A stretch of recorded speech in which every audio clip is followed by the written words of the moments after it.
Rewind-A-Dynamite from the post-wrestling site. AEW, lighting up the fuse. Sit back and enjoy the bubbly as we hear from John and Wai Ting.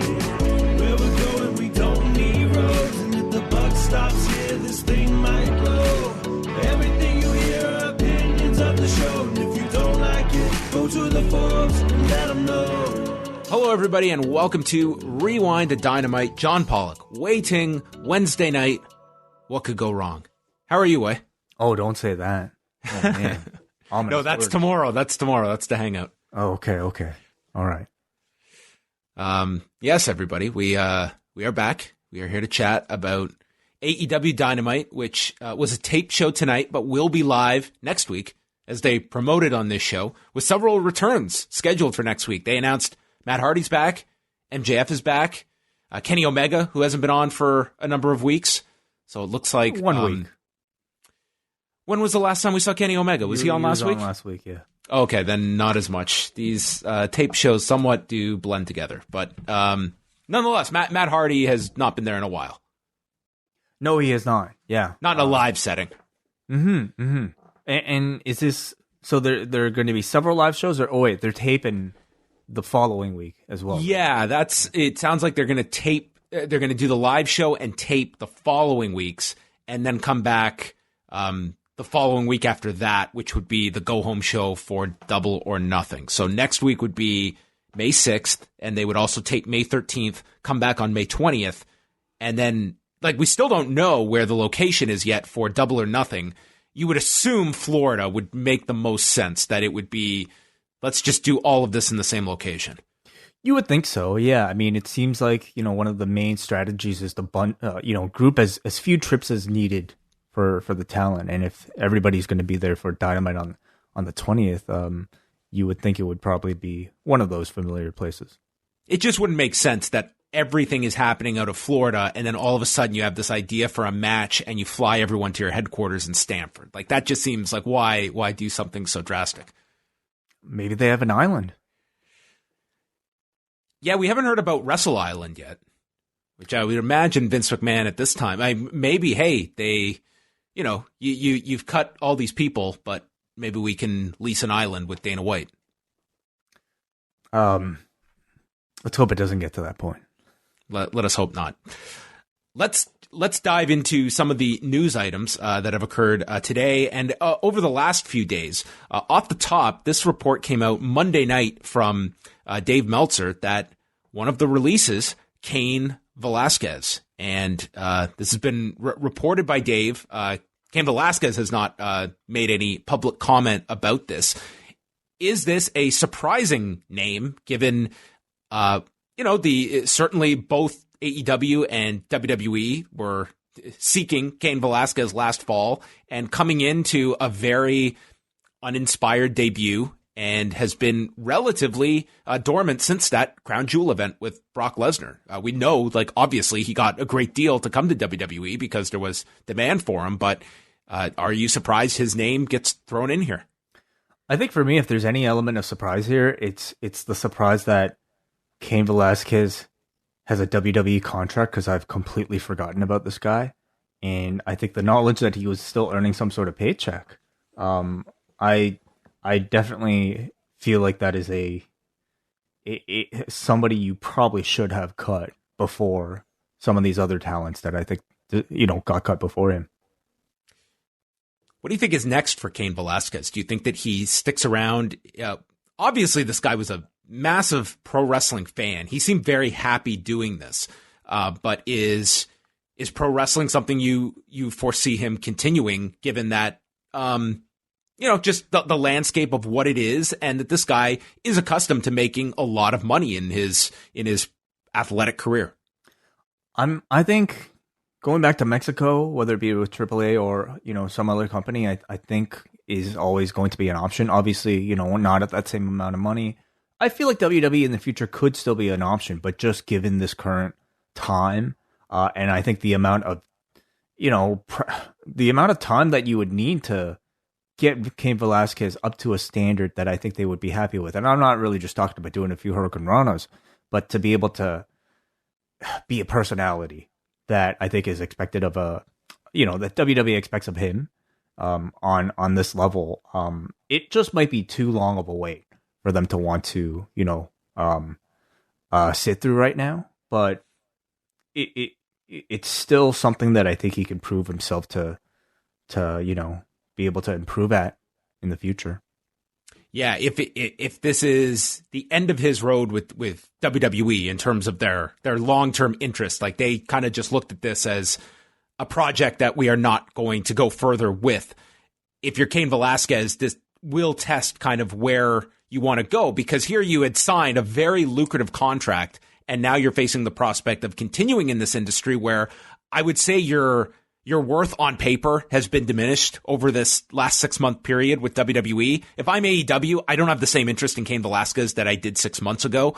And going to AAA or anywhere else that is not an AEW, like I don't think any company is going to be able to offer this guy, what he was in his mind going to be making for years to come with WWE.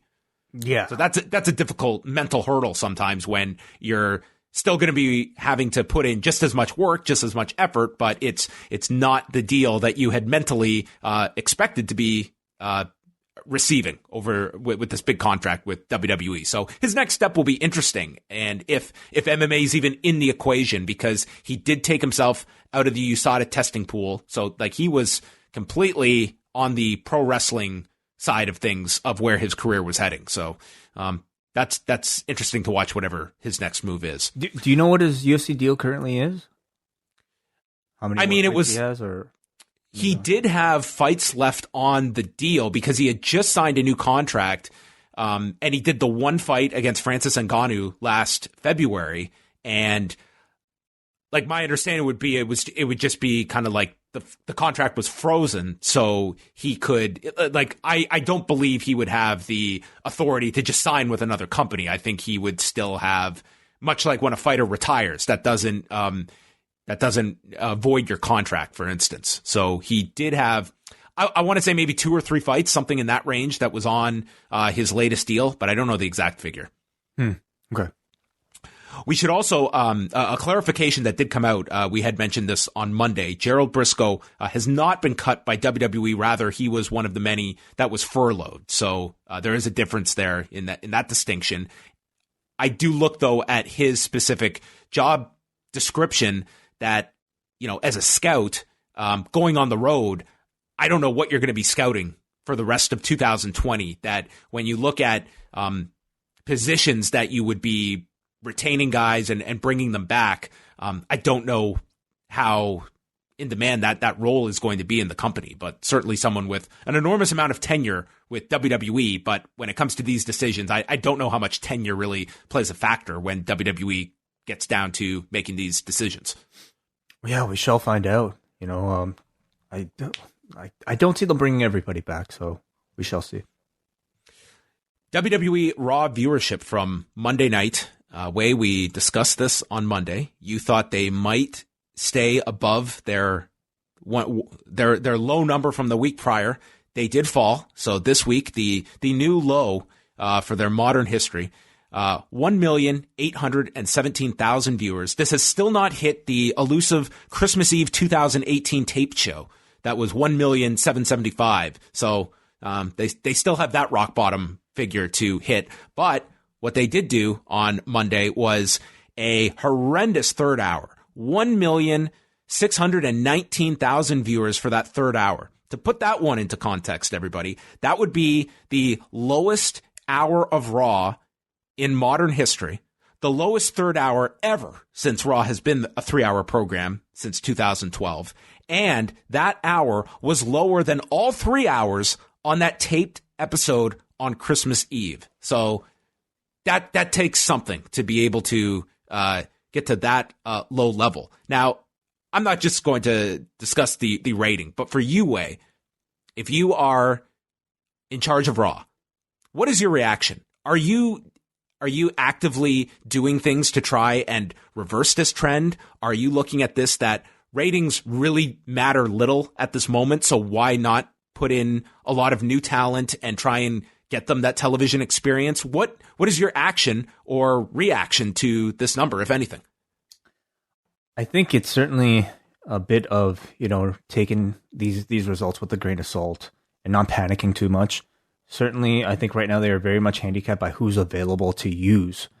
And if they have the star power available to them for the next several weeks, I can see them shuffling things around so that, the third hour is a bit more attractive.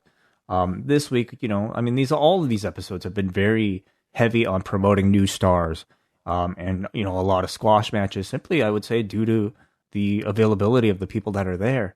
So, the next couple of weeks are really going to be similar. Who do you have available, and how do you play with that roster to maximize the value you have for these ratings?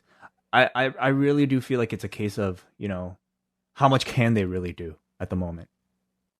Yeah, it is. And historically, this is a company that has been very impatient when it comes to getting new talent over because they're at the mercy of their television viewership. And whether that is pressure from a network or pressure from internally, that, we've seen so many cases that they'll give up on somebody and, you cite television ratings. Well, now we're in a period where if you believe television ratings mean nothing, or at least are not being as focused upon as they would in regular times, then, we're seeing a lot of new acts, specifically on Raw, and they don't have that same panic of, we've got to get the numbers up because they are what they are. And I don't think that you're just going to change course and these numbers are going to suddenly rebound overnight. So if you accept that these numbers are where they're at, then what's more valuable now? Is it getting these newer acts out there and getting some experience, knowing that with this smaller audience, I don't even know if you can make stars in this current environment, but they're at least trying that and not hitting the panic button of just giving up on all these young performers that they're putting out on Raw. So I don't know what the right answer is, but this is one era of Raw that I would say emphasis on numbers should be very, very low. You and I wondered if they would air WrestleMania on these episodes of TV, and they haven't done that. In fact, they haven't really aired any sort of prior footage, or at least not in full. They've aired things in highlight form. So I guess I do wonder if they did get to a point where they wanted to try something new again, would they resort to airing, for instance, WrestleMania or after Money in the Bank, a week or two, airing matches from that pay-per-view? Would that make any difference? Well, the only success they had in the taped format was that first week where they aired the men's Royal Rumble, and that week did very well. And we'll talk about this a bit more on Thursday about how the viewership has trended for all the programs. But for all of them, it seems like the audience had a patience level for about 1 week for what the empty arena shows would look like. And then in ensuing weeks, we saw the drop-off. I would not be resistant if they wanted to put some taped content in there. I think it would break up these shows, in particular Raw, a lot than 3 hours of matches that we're currently witnessing every week. But you're right; they have not gone to that with WrestleMania, and I thought that at this point they would at least throw in something. But they seem to be dead set on just doing 3 hours of new content each week. I think they, at least in some ways, will probably look at, the fact that they even have 3 hours of new programming. 7 hours. 7 hours of fresh TV programming each week as a real accomplishment, and they really should, because to produce TV in sort of this environment is, I'm sure, not a very easy task. So that in itself, I think, is their main concern. If you're talking about the point now where, now that we have a schedule, now that we can run shows every 2 weeks, now that we can run tapings every 2 weeks, how do we make sure that these shows are the best that they can be? I think starting next week, you can certainly seriously ask some of those questions. Some other ratings notes. Dark Side of the Ring did their second highest number in their history on Tuesday night for the Dr. D. David Schultz episode. They were up 15%. It did 255,000 viewers, 0.11 in the demo. And I think at this point, Wade, like with Dark Side of the Ring, I think it's just really established itself among wrestling fans, both casual and hardcore. And I still think the subject matter is a factor, but watching like how well Dino Bravo did last week and Dr. D this week, I think it's really just a case that this franchise has really resonated with people, and it's more so just people are tuning in out of habit now, and I don't know if the subject matter is necessarily directing them or not. I think it'll make a difference. Next week is Herb Abrams and UWF, which yes, I wonder. I think that one will be a really interesting barometer because it's not like a WWF centric story. Maybe a bit more obscure. What is the interest level for something like that? They got the title down right. Cocaine and Cowboy Boots, the Herb Abrams story. Yeah. Okay. Well, I think it's it's also how many people will even get Vice, and how many people are watching this online.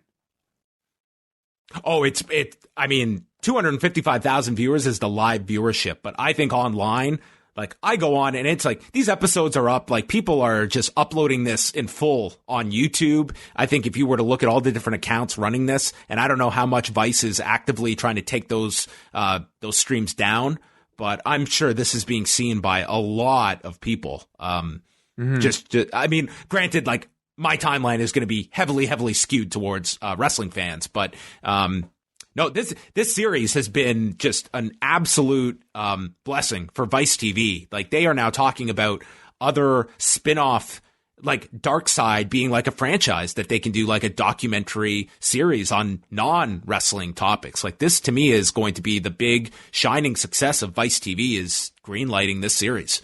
Well, the quality of this season has been excellent. And it continues to be sort of a springboard to talk about these pretty old topics, on podcasts and message boards and things like that each week. So it definitely has become a part of, especially in this time, like some of the most exciting new content that's out there that people can talk about. Yeah, I just think among wrestling fans now, it's almost like got the appeal somewhat to like a 30 for 30, where in the early days, I'm very much that, the 30 for 30 series I use because in the early days, people are probably looking at, well, what's the topic? But over time, people see that branding 30 for 30 and they're watching it regardless of what the story is. It's like they know what the quality level is. And I think we're seeing that with Dark Side of the Ring, that people are now just tuning in based off positive word of mouth and like the subject matter. Like I would have looked Dr. D. David Schultz being the second highest in their history. I would not have predicted that at the beginning of this season. And I think you're just seeing that audience grow. And I think Herb Abrams will probably follow that trend next week, because you're right. Outside of hardcore wrestling fans, I don't know who would know that name or know too much about Herb Abrams. But I have no doubt next week when we're talking about this, we'll be talking about a pretty, sizable number that episode draws. Yeah. FS1 on Tuesday night. So we had 4 hours of best of WrestleMania matches broken down by performer. So John Cena at 7 o'clock did 124,000. Triple H at 8 did 220,000. Then The Undertaker, 270,000. And then Shawn Michaels, 217,000 viewers. So I guess The Undertaker is the official Mr. WrestleMania based on his FS1 cable viewership on Tuesday night. I think so. I think when you think of WrestleMania catalogs, Shawn always kind of has the moniker of Mr. WrestleMania, but I feel like if I were to watch these matches back to back, I mean, it is very much the Taker show that I think sounds the most appealing to me on paper. And really, it's the time slots as well. But how much weight do you put into any of that? Yeah, right. Like I would imagine, like 7 p.m. doesn't sound like it was so much lower. Like this was almost half of some of these for the John Cena one, but the rest are all kind of in that different range. What's interesting is that continually each week, Backstage is not even finishing among the top 150 cable programs. Are you surprised that all these best of tapes are doing so much better than backstage is as the panel discussion, or if you were tuning in, like you're more interested in old wrestling matches than you are on a WWE panel show? Well, I think about myself and, if this was a different sport that I wasn't a weekly viewer of, let's say baseball or basketball, would I be interested in, say, a highlight of like the Jays 92-93 season? Or would I be more interested in that night's, Sports Center? And if I was a Labs fan, I think it would certainly be the highlights of some of these classic moments. So in that sense, it doesn't really surprise me. Just because it's fresh content doesn't mean it has any sort of leg up, especially when you compare the star power or like the grandiose kind of visual of a WrestleMania to, are they still doing them backstage via like Zoom? Yes. Right. Yeah. They're not in a studio. Yeah. So I guess I'm not even so sure that it's a fair expectation to, think that should be able to compete. Yeah. I don't know. And then just a few more notes here. Madison Square Garden, not surprisingly, when the WWE was supposed to run there in March, they postponed it until June. So that June show has now been postponed again. They're not obviously listing a new date for it at this time, but they have not made an announcement yet regarding the New Japan show in August. Is there a 0% chance of that New Japan show happening in August? Because that's what I believe there is a chance of that show happening. I think it's close to zero. I mean, if we're talking about, even if things were to level off, as businesses come back, I believe large gatherings will be very low on the list of priorities and very low on the list of things that will eventually come back. I feel like August is like very optimistic. And if there's... Guess which state would you guess is their governor said that come June or July, maybe there's a chance that we could allow fans to go to sporting events. Just guess a state. Okay, Florida. Why did you guess Florida immediately? Well, you're correct. If I could Ron rank DeSantis tonight. I could certainly rank it. It would either be Florida, Georgia, Nevada. So maybe in that order. Ron DeSantis said that we want to maintain a good relationship with WWE. We want to get WrestleMania. So, I mean, he's being very transparent about what all this is about. Said we were able to get the UFC to come here. They're doing a golf match with Phil Mickelson and Tiger Woods, and said, the way if the trends look good, come June or July, we're not going to be packing people in there, but the idea of some people coming in and you're 10 feet apart at a baseball game, maybe June or July. So, okay, let's say even June or July. Or July, everyone, which is like in 5 weeks. Like, yes. This guy's out of his mind. Let's say for some, like we're talking New York City as well, which is, I think, a very different scenario. But let's say New York even opens up. How many people do you think would be willing to take the risk of buying a ticket this far in advance, or even in June, or even in July, for a trip to New York City? Well, that's the other element of all of this, is that even when the idea of reopening arenas for events is happening, like if you're a wrestling promotion, if you're a concert promoter, okay, and you want to take a major band on tour, and are you going to go and book 50 arenas and go with the hope that fans are going to want to buy tickets, and you're going to book all these venues? Like, you have to make that decision ahead of time, not knowing what the response level is going to be. And I'm with you. I think people are going to be extra cautious. There's no way I'm going to any kind of event, regardless of Toronto being open in 3 months or not. To me, I have no interest in doing that now, and I doubt I'm going to be alone. There will be some that will be, but for instance, that New Japan show, I don't think there would be a prayer that thing would do well at all. There would not be. I think travel is going to be almost non-existent. The idea of a company coming over from Japan just sounds completely ridiculous for August. That I think it's just a matter of time before that show ends up canceled. And again, we're talking about New York City, which is the epicenter of this shit going on right now in North America.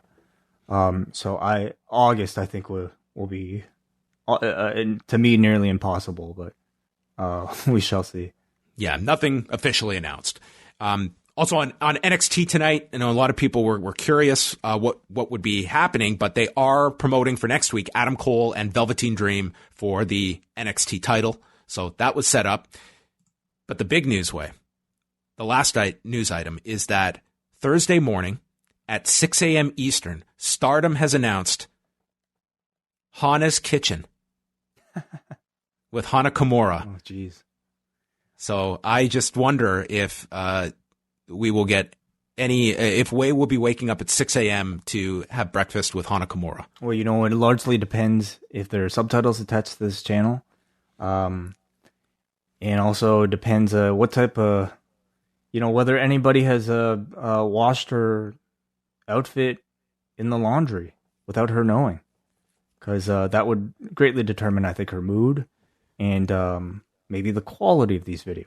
I will say, John, because ever since they ended Terrace House due to coronavirus, I kind of feel bad because she left that show on a pretty bad note. And, online reaction has not been very favorable to her. In fact, I would classify her as among the top 2 heels of the season at the end. So, maybe that's something she can use. She is a heel in wrestling, but I don't even know how much crossover there might be between Stardom fans and Terrace House fans. I know of one. I know what that Venn diagram looks like at the very least. But yes, what's most interesting is that it will be dinner time in Japan, but breakfast time here on the Eastern time zone. So I wonder, I imagine she's going to be cooking dinner for everybody, but, well, that to me is one question to ask. Check it out. Sure. Head-to-head action at 6 a.m. You've got All Japan starting just before that and Hana's Kitchen. Which will you choose?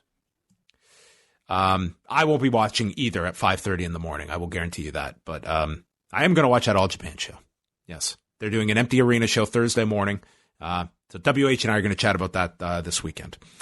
But what we are talking about now is AEW Dynamite from QT Marshall's gym, which looks like we'll be on standby for a while. We may not be venturing here to Norcross too often after this week. Started off with a video involving Darby Allin and Cody previewing their match tonight. Darby noted that he entered Fyter Fest as a ghost that no one knew, and he went the time limit draw with Cody. They cut to Cody, who said that he lost enough times early in his career, he never wants to lose again, and he considers a time limit draw a loss. Darby says in the rematch, he lost to Arn Anderson for the instructions he gave Cody to get the knees up for the coffin drop, and that Cody is all about suits and ties, the opposite of him. He represents relentless.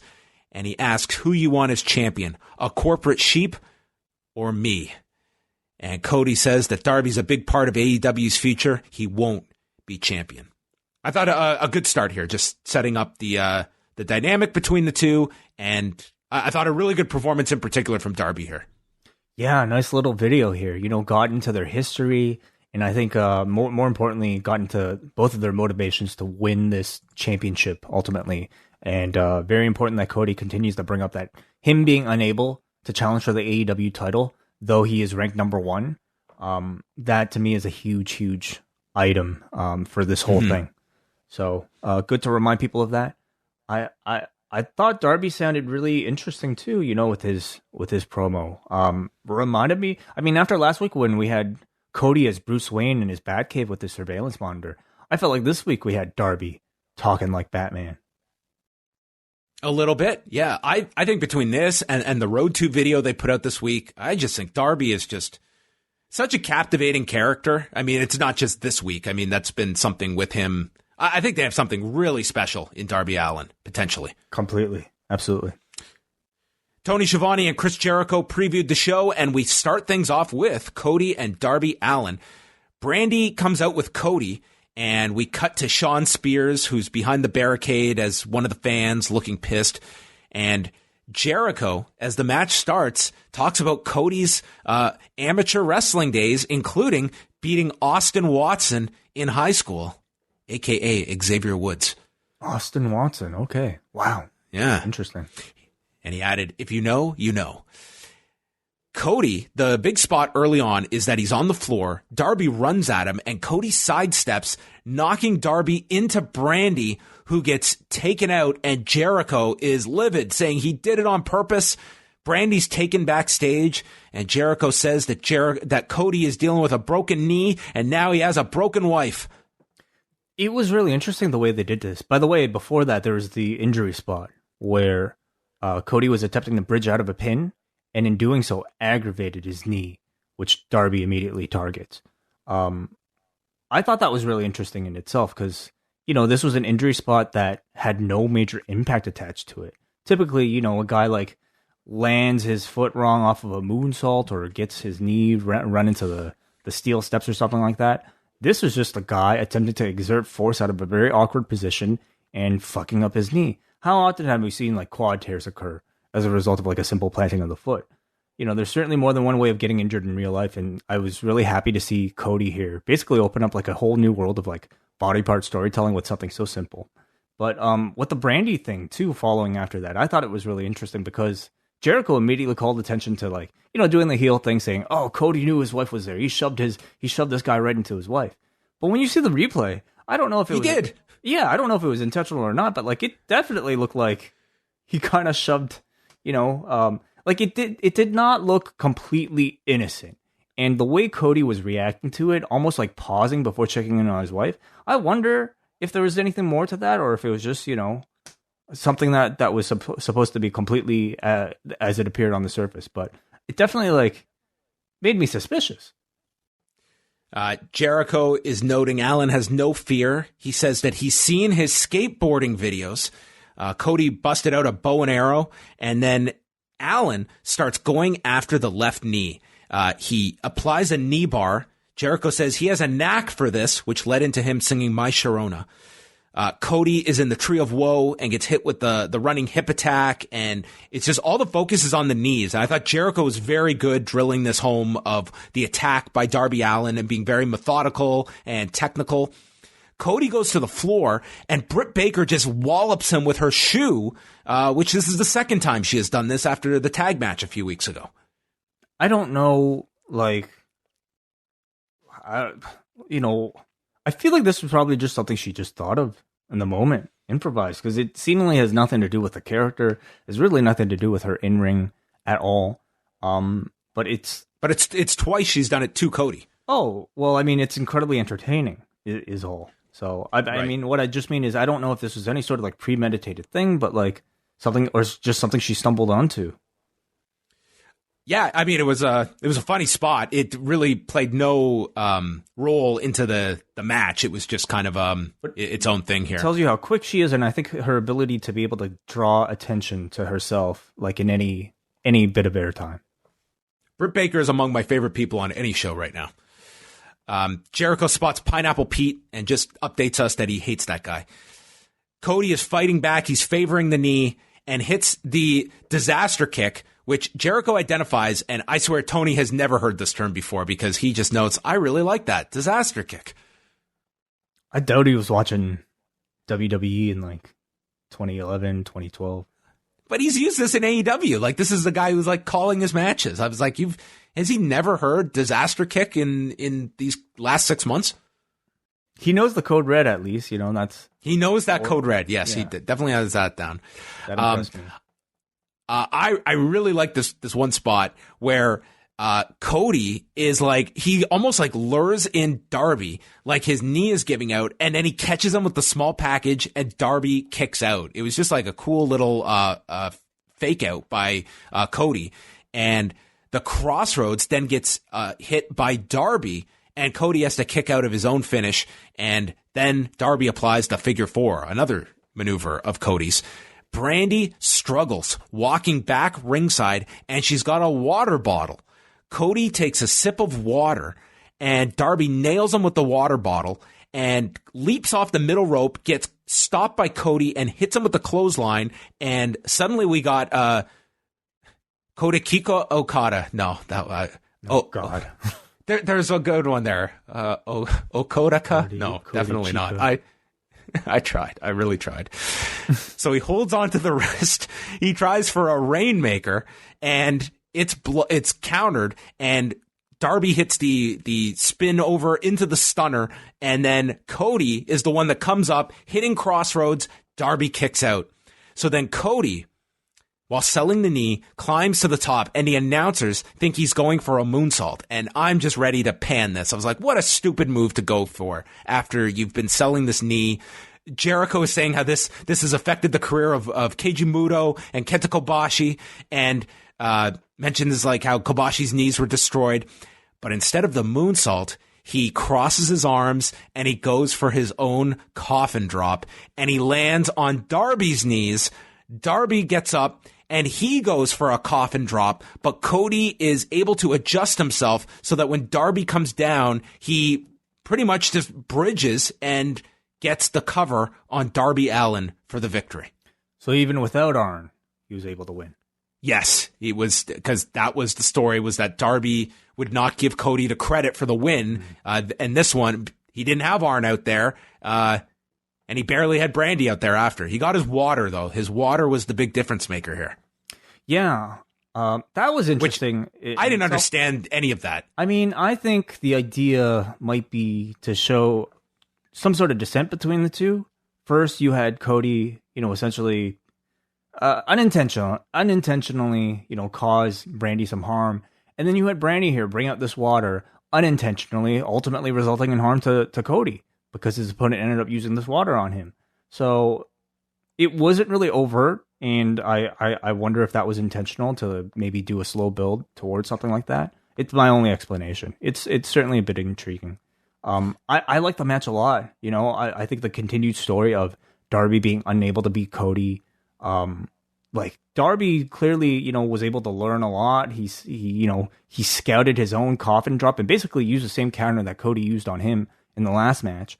But kicked out of Crossroads. But Cody was always one step, ahead of Darby. And I think the moment that Darby Allin finally beats Cody way into the future, that should really be treated as a huge moment. So I like this, and I think will definitely happen. Like, this finish to me told me like that is the long-term plan where it'll mean a lot.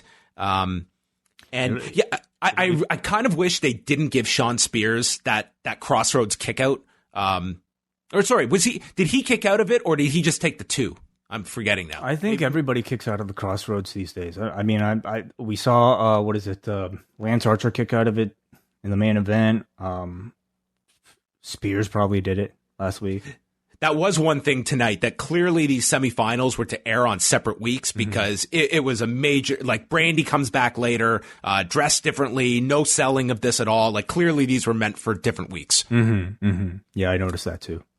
But I like the match a lot. There were some really interesting and clever spots, from the way Cody got injured just by trying to bridge out to the coffin drop being used because he had that injured knee. Really good back and forth, really smart match. And Jericho is complaining about the water, comparing Cody to Ben Johnson. So we got Jericho accusing Brandy of spiking the water with stanozolol for Cody. You remember the name of that? That was what Ben Johnson tested for. Amazing. Stanozolol. Yeah. I wonder if Ben Johnson is still do non-Canadians, does that name instantly remind people of I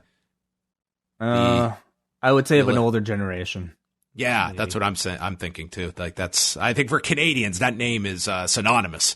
But nonetheless. Well, who's the modern equivalent of someone who got busted for drugs? Yeah. What's it? Lance Armstrong. I mean, pick your Lance Armstrong would probably be the top one. I was going to go with you could take from the steroid scandal in Major League Baseball, but Lance Armstrong I think would probably be this generation's poster boy for that. We got the second part of Scorpio Sky's feature talking about his relationship with Daniels and Kazarian, that when he joined them, he looked up to them and he had a lot of pressure because he didn't want to be like the third wheel of the group. And he talked about really finding himself and breaking out through the worst town ever gimmick on Being the Elite, and talked about challenging Jericho for the AEW title, and that a lot of people in this locker room are just happy to be here. Not me. I want to be a fucking legend. A fucking legend, not just a legend. Just didn't this last line. It was it's kind of like the tone we got with John Stossel right up until the end, where he's like, "What's my message for David Schultz?" Fuck you, David Schultz. I was like, where the hell did that come from? Well, yeah. This it was good. This was really good. I wish it was longer. It felt like he was trying, felt like he had great starting sentences for all the little chapters that this whole thing was supposed to be, but then we would just move on to the next topic. Like, I wanted him to talk a bit more about developing the worst town ever thing. I wanted to hear him talk a bit more about the Jericho thing, but I guess we only had so much time. I was waiting for them to cut back to Shivani and Sheamus is standing there seething at this video package. MJF sent in a tape promo. He said that he knows that a lot of his fans probably feel like they are in an Uber with a foreign driver who is not using a GPS. Lost. He says he has rehabbed his injury, his hangnail, because he saw the best nail doctor in the world, and they were in awe of his recovery. He was on death's door, but now he has the strongest nail in the world. He overhealed it. He overhealed, yes. Yeah. So when people say I'm 110%, usually that doesn't make sense. He is 110%. He is basically telling you. He said he was getting TV ready, and then he takes his scarf off to reveal he nicked his neck shaving, and he's got a neck brace on. He says that a normal man would have bled out and died, but he's a warrior, and it hurt. And he says this in the most sarcastic manner, that I was looking forward to getting on a germ-infested plane and then coming to wrestle in front of 6, maybe 7 of my closest peers, and that I respect. And I was breathtaking to try and entertain all of you people in your hour of need. But I will be back. I'm the only company this company has left. A candle in the darkness. Dude, this promo was just tremendous. I was very I had no real impression left on me from last week, which didn't really resonate. This was, pardon the pun, a Dynamite promo. It was excellent. Fantastic. Just so good. Promo. Yeah. But he will be on next week. He will be back next week. Yeah, I know. This to me sounded like they were just going to prolong his absence, and then later in the show they announced he's back next week. So I guess I do wonder when they might have shot this, when this might have been prepared, if it was before they announced everything. But they can still prolong it. He can show up, and I'm assuming they didn't advertise a match, so it's not like he'll be wrestling. Well, on this episode, I mean the Michael Jordan quote unquote drink that we had been mentioning, of where it goes up and down throughout the course of an episode. Yeah. The Michael Jordan's drink was Dasha Gonzalez's outfit tonight, because we were going back and forth between a blue and a black dress that she had on between matches. So it seemed like we were just all over the place. I mean, it just seems maybe you give them a mulligan this week for the time continuum being thrown up, because we were all over the place on this show. I think so. And I think it explains why I thought the quality of this show was, for me, better than last week. And maybe it was because they were able to cram the best parts of what was supposed to be 2 weeks into one. Musa took on Wardlow. And Musa here, I don't know how he got cleared, because his right hand looked all bandaged up. Like, this guy barely healthy here. I don't know. I didn't notice. He had really one of those wraps around his hand, like it was broken or something. Jericho asks why Musa would take this match. He says, I know he needs the job, but he's about to do a job. And Musa got in a little bit of offense before he's grabbed by the throat on the turnbuckle and dropped down into Wardlow's knee before he hits the F Infinity in 223. That thing he does in the corner into the knee was really That could be the finish. Yeah. Oh, that looked awesome. It's as simple as holding a guy up in the turnbuckle so he doesn't fall down, and then releasing him so that he lands right onto your knee. It was a very unique signature move. With the thumbs up, thumbs down. Mm-hmm. He's looking really good in these squashes. Yeah, just, murdering a guy. The Bubbly Bunch is back. And Jericho and Sammy Guevara both have differing views on who won the Flim Flam challenge, but Guevara does have the hand sanitizer, and Santana and Ortiz both disagreed on who won the challenge last week between Jericho and Guevara. So Jericho has a new idea. He wants to have a Manitoba melee. And Jericho, mind you, is explaining this while he's on his exercise bike, while he's all decked out in Chris Jericho attire, which is a new thing. Okay. Him doing menial things around the house in his regular outfit. What else would he be wearing? I guess this is it. Like, he puts on that jacket and probably sleeps in it. The pants? Well, that's probably the next one. He'll be waking up. He can't mow the lawn because that's probably like a Matt Hardy idea. The mowing of the lawn. So someone here saw the Stuntman Quarantine video, and we did the Inner Circle version. And this is a very popular video if you have not seen it. And this was just how many cameos can we get possible, and I am not going to profess to know all these people. I will identify the ones I did know. I got most of them. Okay, well, you fill in the blanks here, because we go from the Inner Circle crew, and then it's, Peter Avalon, Jungle Boy, Luther makes an appearance here, Sonny Kiss. Then we get Ted Irvine with his Rangers jersey on, with a hockey stick. We got Gabriel Iglesias, the comedian. We got Lou Ferrigno with a taser. Yeah. Jason Mewes and Kevin Smith making their second appearance on Dynamite. Corey Taylor from Slipknot. Duff McKagan from Guns N' Roses. Virgil, a comedian by the name of Brad Williams. You had James Garretson from Tiger King. And then it ended. Oh, was that James? That was the guy from Tiger King. I missed him. Wow. Yeah. There's one guy I didn't recognize, but it ended with Vicky Guerrero. Screaming at the end. Screaming, "Are you kidding me?" instead of "excuse me." So I wonder if that's a new catchphrase. Yeah, it could be. So I didn't know "excuse me" would have been copywritten. I don't know if you could. Sorry. Can you copyright that term? I'm not sure. Like, that's a pretty broad statement or question.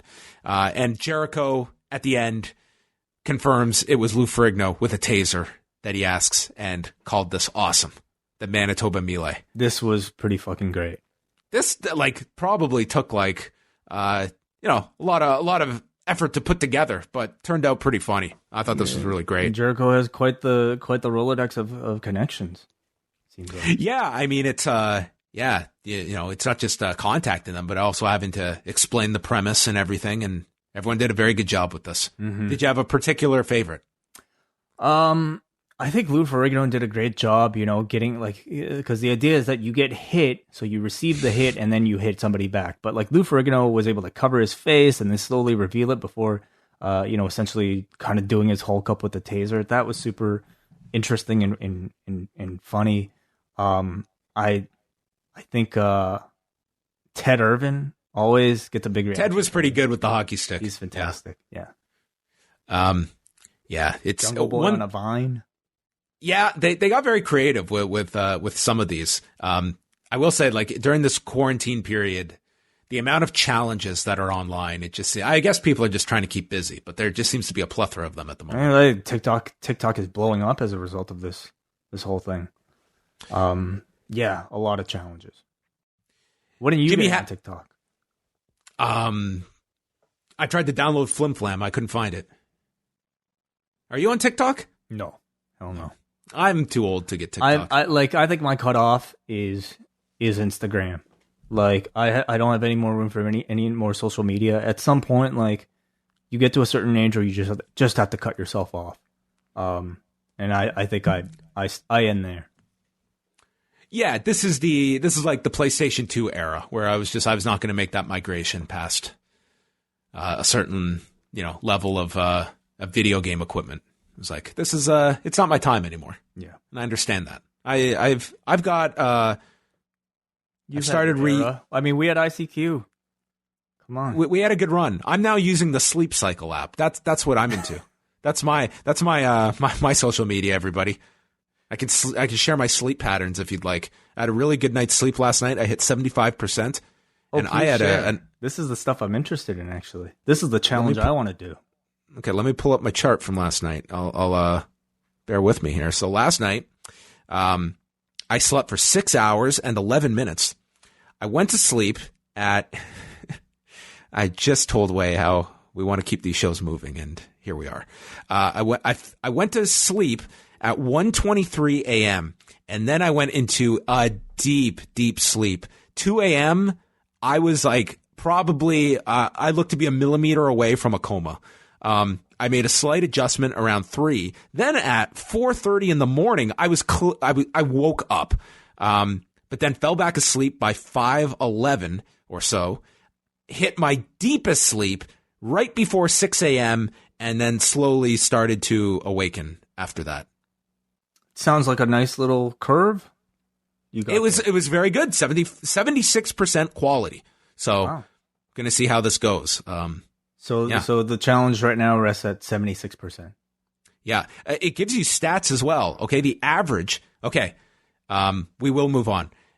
The average sleep quality in Canada over the last 7 days, 76% in Canada.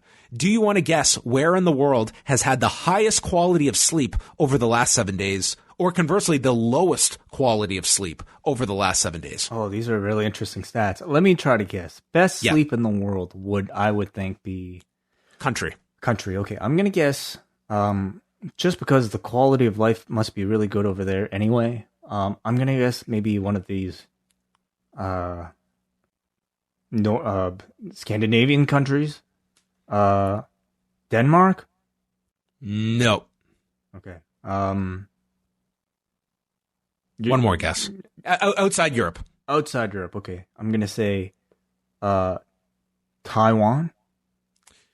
It is New Zealand with 80% sleep quality over the last week. Do you want to guess the lowest? USA. No. Switzerland. No, I'm sure they sleep wonderful in Switzerland. Dude, I have no... Russia.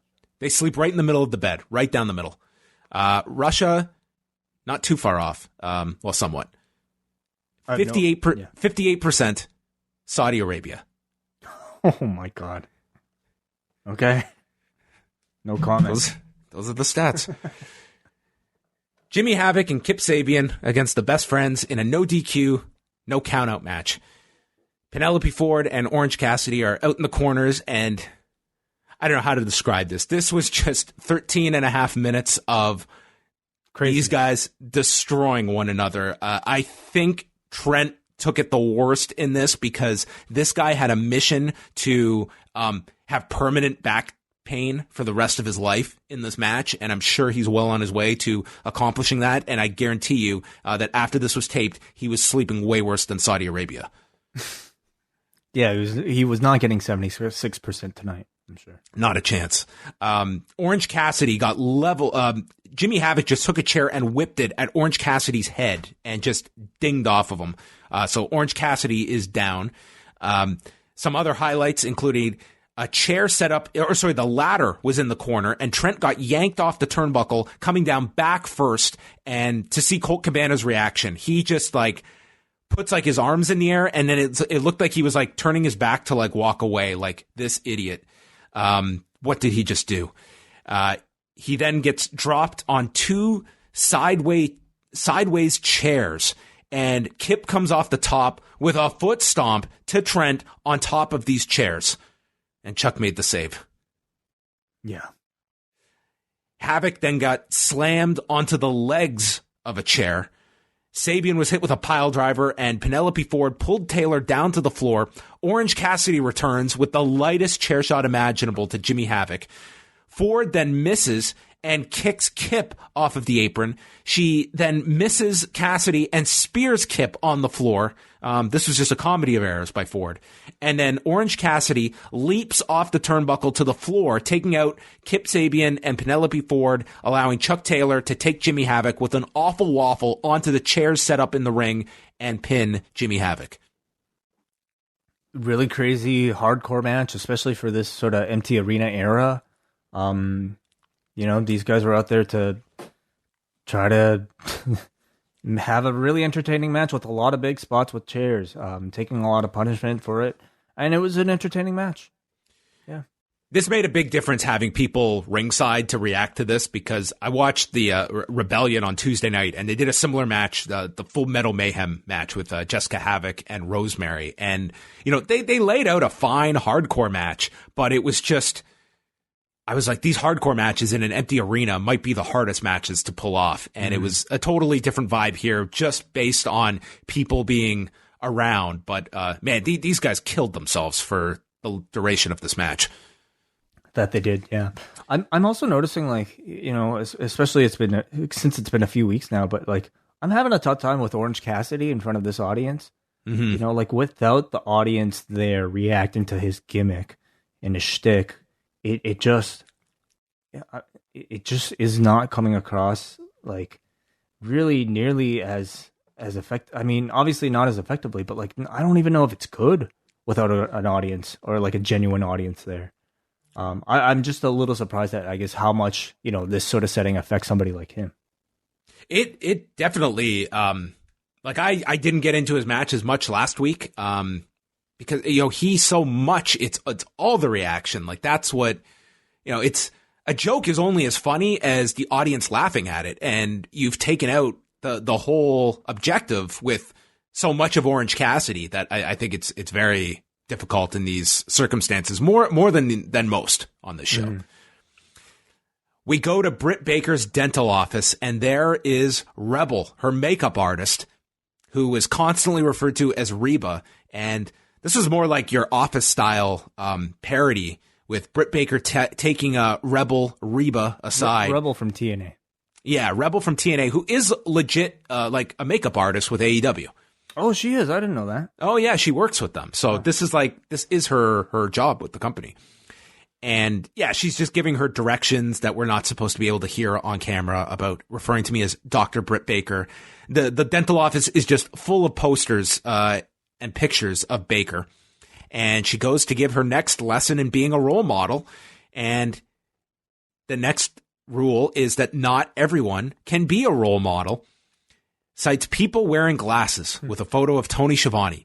Don't wear glasses unless you're a doctor. You're not smart, and it's not funny. She also doesn't like fat people, again showing Tony Schiavone, and starts photoshopping his belly of how to be able to hide your imperfections, and then points out his snaggletooth and stating, "Don't smile. It's uncomfortable for all of us." Poor Tony Schiavone here. I thought it was hilarious. Like, great little vignette, just as a perfect way to further the Britt Baker character, and to, like, I thought the shade against Tony was totally unexpected and absolutely hilarious. I think these weeks have really shown what great comedic ability Britt Baker has. She's off the charts when it comes to this comedy. I mean, I keep going back to it, but I mean, Britt Baker just seemed to be just so lacking in charisma during that babyface run, and to watch this of how she has come out of that shell, it's just I can't state it enough when you watch this. She is a real highlight of the show each week. So often, I think when people are tasked with, especially being a babyface, it seems like it's more often than not just a blank canvas with no real personality at all. Maybe it's just the time that, she spent on the roster thus far, but she certainly has a character and has a gimmick and has a personality right now that she's doing a great job of developing every single week. So, we talk about like stars not really being able to be made in this current era, but I definitely look at somebody like Britt Baker as almost an exception with like performances like this. Yeah, it's true. It's like, I'm with you on that. Shawn Spears took on Baron Black, who Jericho said sounds like someone from a death metal band at a festival in 2009. Spears is stepping on him and does the Jericho posing pin, which Jericho enjoyed. Black got in some chops before he runs into a boot, C4, and Spears used a sharpshooter to submit him in 339. fine squash. Yeah, I mean, has he used a sharpshooter before?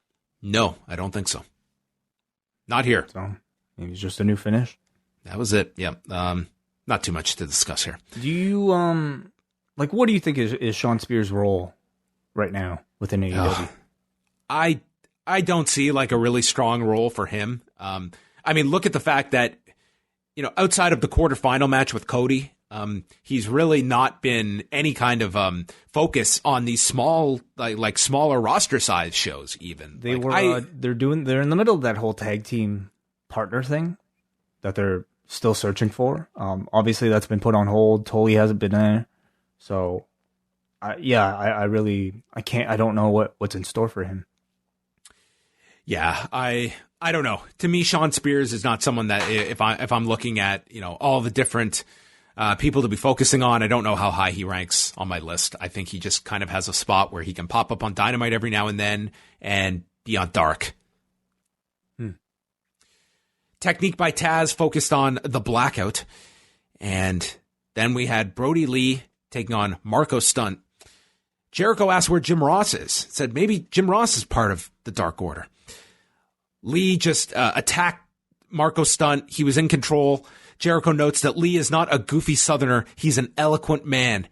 He hit the released German, and Marco was able to land on his feet and then just got... I can't believe this man didn't have whiplash after the spinning side slam he took. And then Lee lifted him up for a tree slam, but into the sit-out powerbomb and pinned him in 309. Not as much bumping around as you might have expected for Marco Stunt. They kind of just kept it to the ending sequence with the side slam and the powerbomb. But, I mean, Marco Stunt will have a job for life just being in this role. Perhaps, yeah. I mean, as long as he can take this sort of punishment, which I guess could be a while. Yeah. I think it certainly helps that we're a few weeks separated from the Lance Archer match, because this was obviously very, very similar. But as a result, I thought this was fresh and it was an entertaining squash. He made Brodie Lee look excellent. We had a taped promo from Jon Moxley in Las Vegas. He said 8 weeks ago, he was celebrating with fans when he won the title, and that feels like a lifetime ago. He thanks the fans for watching. Tough times don't last forever, and we will be back together. And he's thankful for a few things. He's thankful for Jack Daniels. He's thankful for his wife. He's also thankful for the steel chair and how he beat Jake Hager, and for AEW being live next week. And in doing so, he is loading up his truck to come next week. And he tells everybody 3 things: be nice to one another, support local businesses by ordering takeout, and call your grandmother. Wise words, yeah. This was like a little PSA from Jon Moxley on how to behave during a pandemic. Yeah, I mean, even I thought, hints of Dean Ambrose by the end here. Calling your grandmother? Well, it just seemed, this was Jon Moxley giving a sincere message and then being more funny. Yeah. Funny, yes. But like funny in a cool way, not like a dorky way. I thought he could have said he's loading up his red wagon of toys to bring to Jacksonville. With the cowboy hat. Yeah. No, that's or he could be hitching a ride. Remember that? No, I don't. Oh, remember when he hitchhiking? When he got to WWE headquarters and he hitchhiked. I vaguely remember that. Back when he was trying to climb the corporate ladder. That's right. It begs the question, though. He says that he's going to get into his truck. Do you think he's actually going to drive?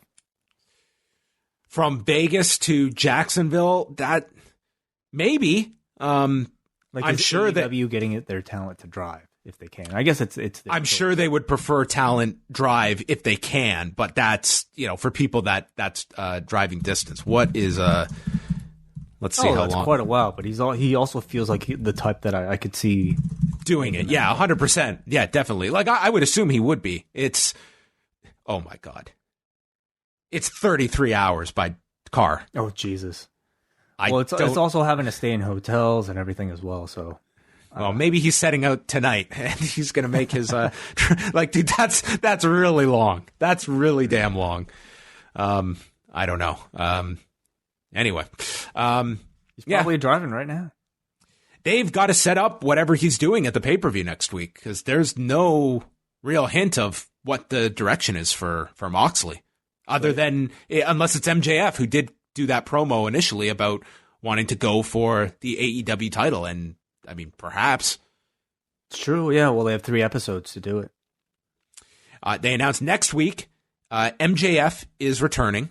We're also going to get Jon Moxley versus Frankie Kazarian, and Kenny Omega and Matt Hardy against Chris Jericho and Sammy Guevara, now known as Le Sex Gods, in a street fight. Sounds like, I mean, I guess it's not a full crew, but it sounds pretty close, at least in terms of star power. Like, we're talking about the Bucks missing right now. Well, Kazarian's there, so that would indicate that some of the California guys are going to be there next week, and potentially the Bucks would be included there. Like, I definitely would expect the Bucks to be at the very least on the pay-per-view, if not next week. Right, yeah. So we do have a contingent from New York and MJF and also California with Kaz. So that's really interesting. No hint of anything with the Revival tonight. Yeah, I'm guessing that'll be more of a BTE thing for a couple of weeks. I mean, if anything, I think you save that for Double or Nothing, don't you? I think they should appear at Double or Nothing. Even if it's not a match, I think that's where they should appear. I definitely would not blow it and do the Bucks match that quickly. Would you do it as a surprise at Double or Nothing, or would you announce something beforehand? I'd announce it ahead of time. Well, depending on what the match is going to be. Like, listen, they may feel that this pay-per-view in an empty arena, they have to throw a lot against the wall. And, maybe you do hotshot a Bucks Revival and do the first match. That would be a big deal. I think next week we'll see. Like, this, to me, is a pay-per-view that it's going to be really hard to get people to spend that amount of money for one of these shows. I think it's a totally different experience to watch one of these empty arena shows on TV and pay money for it. It's true. But, they have a lot of fresh faces right now on the roster that we haven't seen in, a big, I hesitate to call it a big pay-per-view setting because that's, there's no such thing right now. But in a pay-per-view setting, for instance, like a Matt Hardy, we haven't seen a Lance Archer, we haven't seen yet. They'll probably do the finals at Double or Nothing, right? Is that what they said? They did announce tonight. Yeah, the finals would be at Double or Nothing. So we do know Cody and Archer. And I would assume Matt versus Jericho. I mean, that seems to be a lock, right? Given the match. Seems to be. Yeah, and something with Moxley. The final match of the night was Lance Archer and Dustin Rhodes in the semifinals. Archer just pounds the hell out of him at the beginning. Brandy, as we mentioned, is out here, and like the announcers do point out like the attack on her from earlier in the night, but I mean she is selling none of the effects here, but the announcers were not ignoring it either. And dressed in a different outfit. Yes, brand new wardrobe. Dustin hit a senton off the apron to the floor, and then in the ring, he's able to block the power slam, Archer is, but then hits the pounce, and Archer just goes into the camera saying that Dustin's life is going to be over. And he uses a chair, and this busts up Dustin's forehead. It's time for bloody Dustin Rhodes. Yeah. I don't know. I really don't know if, like, blade jobs are necessary in this environment. I can appreciate what it's like accidental, like with what we saw with Britt Baker a couple weeks back, and them taking advantage of something that was, ultimately accidental. But like, I still feel like we should be at a time, especially when all these matches were taped, where we should be taking a lot more precaution. And I just don't think blade jobs past that threshold of what's necessary right now. As they went to the second commercial break, Jericho said, "I think Archer should bite his nose off," and Tony just screams, "No!" as they go to break. I had flashbacks to Jeff Hardy here. Rhodes hit the code red, can't go for the cover. He's struggling because of the blood loss. Hits a lariat with Jericho bringing up Stan Hansen's name, and he hits the crossroads. Lance Archer kicks out at 1. Rhodes then comes off the top. He's caught with a choke slam. Archer then does the rope walk on top into a moonsault, and Dustin kicks out. The blackout gets blocked. Archer hits goes for another choke slam. It's turned into a backslide, which was Dustin's lone near fall. And Archer then takes the turnbuckle pad off and rams Dustin's head repeatedly into the exposed turnbuckle. This was all well within the rules. I guess we were under playoff rules again. I guess so, yeah. I mean, you also had the Shattered Dreams before this, so very loud. You had that. So Dustin is down. He's bleeding. He's selling the effects of the turnbuckle. QT Marshall comes down, checking on him, and he's got the towel. But then Cody shows up. He stops QT from throwing in the towel, and he sends Dustin back in, and he just gets repeatedly his head smashed into the mat over and over. It's the Rocky IV ending with Dustin Rhodes playing Apollo Creed. And if he dies, he dies. And Lance Archer, Drago, kills Dustin Rhodes and pins him. So shouldn't he be retired? They did state that his career was on the line here. He was only willing to risk it because he said, like, if he loses to Kip Sabian, there's no coming back from losing to that geek. But Lance Archer, it's like, okay, everyone can understand that, but I can't lose a fucking Kip here, for Christ's sake. Yeah, that makes sense. You know, I thought this ultimately became a really good way to build up to your final by having Lance Archer beat the shit out of your brother. And a final kind of like, you know, face-to-face here at the end between Archer and Cody, I thought made this final a lot more personal. Yeah, I got where they were going for. I think it was just coupled with the opening match. Like, there was definitely a very, like, heelish tone to Cody, and the announcers were very much playing that up too. Like, more so Jericho, who is playing that role, that, you know, this guy was dead, and he sent him in to just be destroyed by Archer. They've got like 3 weeks to like build up like Cody, I think, cutting some like really good promos of, you know, going for the title, avenging the loss to his brother. But yeah, I don't quite feel this one yet, but I got what they were going for with the end here to try and add something more personal here. And, you know, doing the logical thing of Dustin as the sacrificial lamb to get to the bigger match with Archer and Cody. I think it's a good-looking final match. One that I think is still hard to predict. You know, I can see them certainly putting the belt onto Lance Archer, but I can see them putting the belt onto Cody just as much. So it's an intriguing matchup and a big match for both guys. Do you expect anyone like Jake or Jim Ross to be back next week? I really don't. I really hope not, because nothing's changed. In fact, like, things are worse probably now and even riskier right now than they were before. We're still, as far as I know, like in the peak of all this shit. So I certainly hope not, and I think if they do, we should still give them the same level of criticism that we have been. Yeah, listen, I think that there's a greater number of people though that are just, I think at this point when it comes to AEW and WWE, to any non follower of these companies, I think they'd be just floored at what they're doing weekly. But I don't think anyone's paying attention to wrestling. And I think wrestling fans are just numb to it now, that the concern to me is almost non-existent. Like, I just think that it's, like, we can point this out every week over and over again. I still have like concerns about this, but it's almost at this point that it's, you know, we've beaten this drum to such a degree that I think the audience is just watching, and they're going to take these risks and they're going to go ahead with these shows. That what more can you really say? And when you have a government like the one in Florida that has opened their doors, risk is you know the really kind of subjective word, I suppose. But you know, I just don't see a need for somebody like Jake to make the trek right now.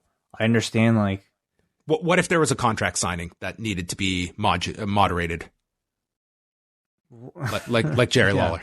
Exactly. Okay, then please. Like, these are extreme measures that we need Jerry Lawler for. So, yeah. I mean, you gotta judge things like that. Yeah. I think it's still very important to be responsible, and from all accounts, I think they are taking every precaution to ensure that, you know, it's a safe working environment, and that they're taking as little necessary risk as possible. And I would certainly, knowing that you can't eliminate the risk by doing this. No, it's there. Like, there's no complete ability to mitigate risk. There's still, I would still say, like, a healthy amount that's a healthy amount of risk. That's a bit of an oxymoron, but for somebody like, at the age of Jim Ross, it's a very different game. So I hope not to see him for his sake. Yeah, I do too. I think it should be who you're comfortable using, and that who is essential. And that's a loose term to use when we're talking about producing a wrestling show.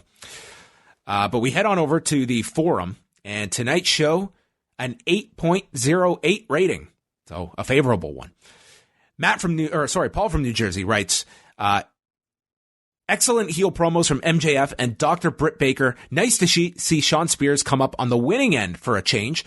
The show moved quickly and had enjoyable commentary. He gives the show a 7.5. We got a Rory from Poconos, Pennsylvania. I really enjoyed tonight's Dynamite. Cody and Darby tore the house down. It was funny to see Billy Gunn save Brandy after her bump with Allin. I thought the ending made Darby look a bit foolish getting pinned so easily, similar to when Austin pinned Owen at SummerSlam 97 after he hit an impactful move. The overall match ranked up there with their previous bouts, however. I really enjoyed Chris Jericho admitting his previous enemies have earned his respect, as he did for Allin and other former opponents tonight. The Bubbly Bunch segment again was hilarious during these uncertain times, and continuing to chuckle at the Inner Circle's comedy, including Jericho's dogs. My main takeaway from this show was Taz's segment detailing Lance Archer's blackout, which transitioned to the segment focusing on Archer destroying Marco's stunt, and then transitioning to Marco's altercation with Brodie Lee leading to their match. I love when storylines blend in meaningful ways, and this did just that.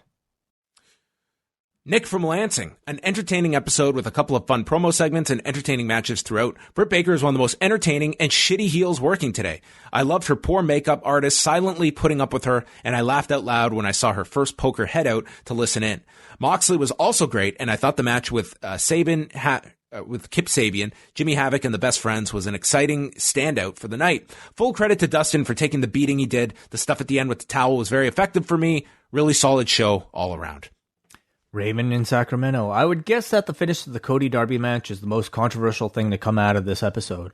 I liked how it was almost a reversal of the tactics in the January 1st conversation, but this time, crafty Cody used his smarts to turn a coffin drop into a pin, a unique finish that I liked. In the empty arena era, AEW has been doing a phenomenal job of mixing in tournament matches, squashes, character pieces, and comedy by Britt and the Inner Circle. I think the idea you wanted to convey was that Cody was able to adjust himself, and that Darby, you missed that coffin drop, you should be prone for a pinfall. You have to hit that in order to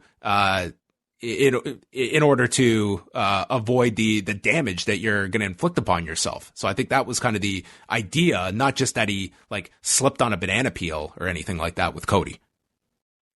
Yeah. I just thought it was a way to represent Cody or Darby again getting very close and getting closer and closer each time to ultimately beating Cody. It's if he hit the move, and they played this up on Road to, no one is kicked out of the coffin drop, but he didn't hit it. He missed it, and it was that's the risk reward of the coffin drop, and Cody was able to just get by through the skin of his teeth, and by Darby missing, he crashed and burned, and he was left prone for the cover. Mm-hmm. But if he had hit it, if he was an inch closer and had hit it properly, he would have been the winner. So he's that much closer to beating Cody. So I did not have an issue with it. So it's back to the drawing board for Darby, so that next time he can come back with a way to prevent this from happening again. But then now it's up to Cody to go one step further to make sure that he finds a different way of beating Darby. Yeah, and I think you come out of this with a lot to do with Darby out of this. And I thought his performance was great in the match. Mm-hmm.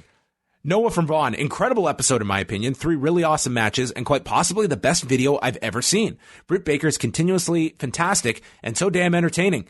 The quick Wardlow and Brodie Lee matches were great as well. One of the better empty arena shows that they've done. 9 out of 10 show. Kenny says, decent show tonight that I felt was really hurt by the lack of crowd, even more than past weeks. The hardcore match especially could have been a really fun car wreck match, but it just seemed dead without the crowd. The highlight of the show for me was the Bubbly Bunch. Those things just keep getting better with every week. At what point do they have to worry about these segments turning the inner circle into huge baby faces? I don't think they're worried about that at all. I mean, listen, the first significant thing that they did as part of this whole group was a little bit of the bubbly thing, which just, I mean, if that thing, like, they sell consistently some of the most t-shirts on Pro Wrestling Tees, so I don't think they're concerned about them being baby faces at all. As long as they do heelish acts to other baby faces, as long as there are baby faces that are as over, if not more over than them in, people like the Bucks and Kenny Omega, I think they'll be perfectly fine. He says the only real negative on the show was the finish to Cody and Darby. With all the great wrestling minds in that company, they couldn't come up with a finish that didn't make Darby look like a total idiot. It wasn't like Cody had him hooked. Darby reacted as if he honestly thought he had won. Darby probably has the most potential of anyone in the company, and they made him look like a fool. Can you imagine Stone Cold Steve Austin making that kind of mistake? I mean, we kind of talked about it already. That's not a fair comparison, in my opinion. Stone Cold Steve Austin is a very different character from a Darby Allin, who I think, due to his size and I think due to like his style, is very much like an underdog. And to me, the story is like Darby Allin is inexperienced. He's not at Cody's level, and it's like he's continually come closer and closer, but he's made mistakes. I think Steve Austin's a terrible comparison to what Darby Allin's story and character is. The moment, I mean, number one, to me, the match was really good. So I can stand to, watch an entire series of these happening. And if you have Darby Allin just win, it kills the series. I recommend everybody listen to, on the Up Next Patreon, their greatest match ever, talking about Misawa versus Kawada, and how long that shit took before Kawada finally got his win. And how satisfying that must have been when he finally got his win. It's that type of long play type of storyline that I feel like they're hopefully going to build to with something like Cody versus Darby Allin. And I'm honestly a little surprised by all the negativity towards that particular finish. I don't think it made Darby look foolish at all. What I would have hated is if Darby came off with the coffin drop and Cody, selling his knee for the entire match, got the knees up and then cradled him. That would have driven me insane. Yes. That's why I was had he done the moonsault, I was like, why is he doing this? But he didn't. So, you can't complain about something they actively avoided. This was the older brother continuing to constantly beat the younger brother at the video games, but the younger brother keeps getting better and better and better every time. So that by at some point, the younger brother will pass the older brother. Yeah, and that victory is going to happen for Darby Allin, and it should not be happening in an empty arena now. Mm-hmm. So, yeah, anyway.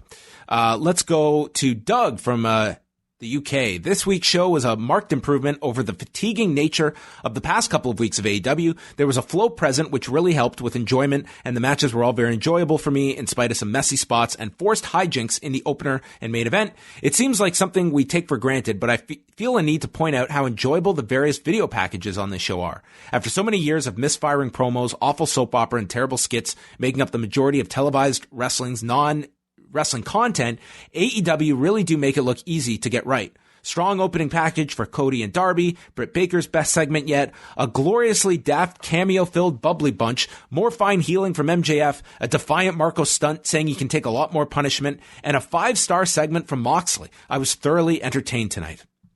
8.5 out of 10 for me, which pushed a 9, and I feel much more enthused than I did this time last week. Finally, we got a Jay from Colorado who says, every week I keep thinking that it's going to be the week that these empty arena shows jump the shark, and every week AEW proves me wrong. Don't get me wrong, I prefer a crowd, but AEW is truly making the best out of a bad situation.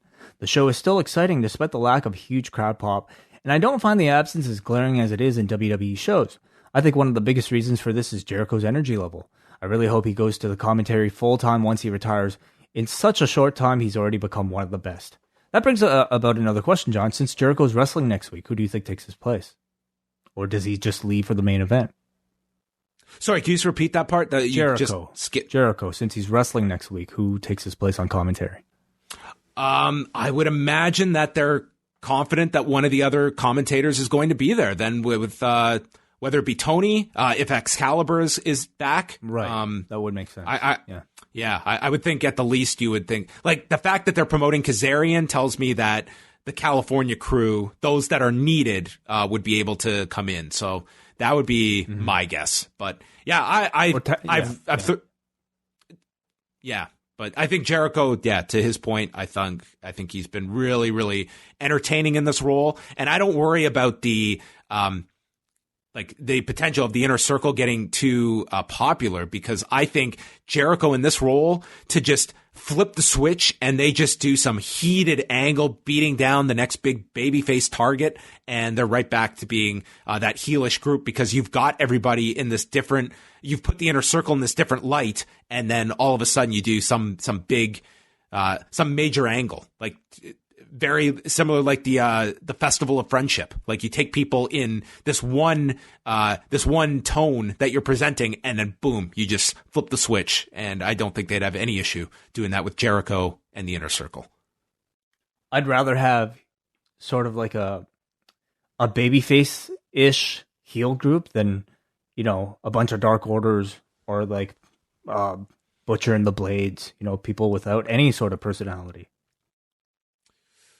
All right, that's all the feedback tonight. So we are going to bid everyone a farewell, but we're back Thursday. We've got the Cafe Hangout coming out Thursday. We're live 3 p.m. Eastern time for all members of the Post Wrestling Cafe. So if you're part of the cafe, tune in, call in. We're going to talk about many different topics, including this look at all the television viewership during these empty arena shows and comparing the different programs and how they have held up or not so much held up during this entire period. So we'll talk about that. John did a great job with his update today. Just basically analyzing all the ratings of this current empty arena era. So I encourage everybody to read that from Wednesday's update before listening to the Hangout. Yeah, and if you have any thoughts as well, we welcome them to call in or Skype in on Thursday, 3 p.m. Eastern time.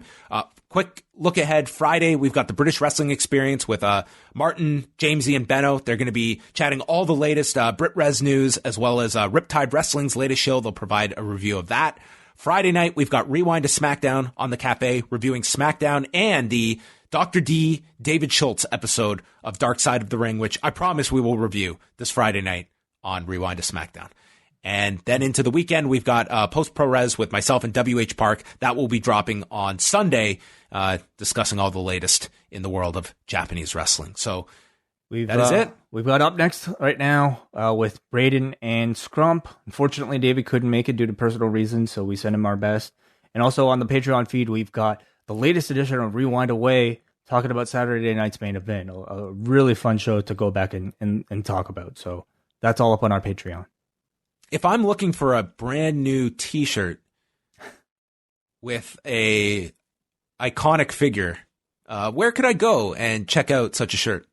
Store.postwrestling.com. And if you're referring to the iconic figure as the subject of Nate Milton's Rocky Maivia Picture Show, that's the iconic figure. That would be the place to go to. We're not saying this is Rocky Maivia. It just might be somebody who looks like him. I don't know. But anyway, it's a very popular shirt. Wonderful shirt designed by Robert Pearson, who actually got mentioned on ESPN with Daniel Cormier and Nero Hawani this week. Yeah, he designed the logo for them. Look at this guy, just getting out and around with his artistic skills. But go check it out.